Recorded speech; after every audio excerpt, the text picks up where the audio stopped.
My boss leaned back in her chair, red pen already uncapped, and said the words she'd trained me to dread. "This is probably the worst report you've ever given me."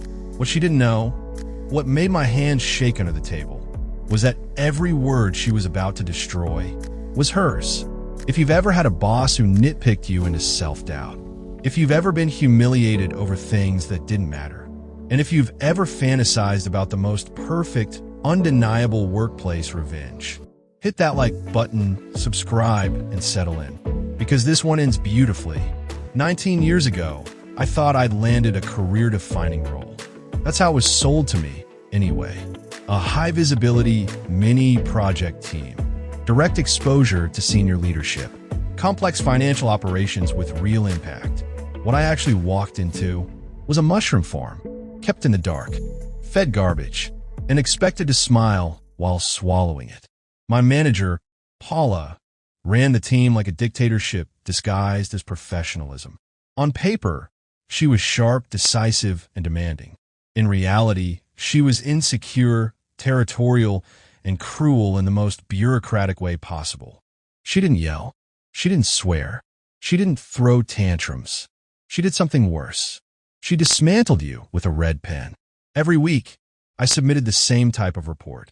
A detailed update tracking oil warrants tied to Nigerian crude.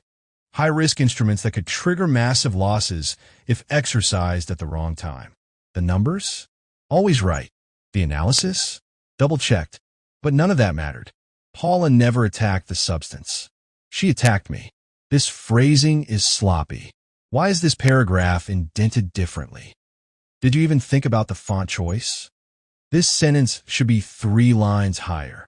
Week after week, month after month, I'd sit in her office while she flipped pages with theatrical disappointment, sighing loudly, circling words that changed nothing, shaking her head like she was personally offended by my existence.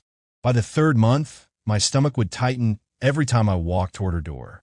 Not because I'd done something wrong, but because I knew she needed to find something wrong.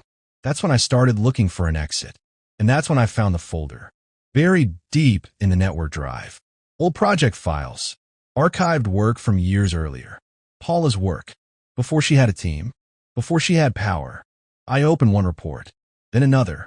My heart started beating faster. The formatting, the language, the structure, it was all there. Every mistake she'd crucified me for. She'd committed herself. So I made a decision. I rebuilt my next report exactly like hers. Same layout, same phrasing, same cover letter tone. I changed only the numbers and relevant facts.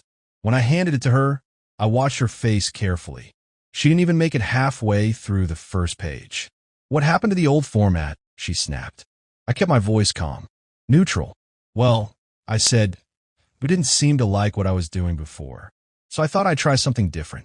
She exploded. "This is worse. This is actually worse than before." She flipped pages aggressively now, stabbing at sentences with her pen. "This is unreadable. Completely unprofessional." I didn't interrupt. I just watched. She went on for what felt like an eternity, tearing it apart line by line. Every criticism was sharper than the last. She was enjoying this. Finally, she leaned back and asked, "What were you thinking when you made these changes?" That was my moment.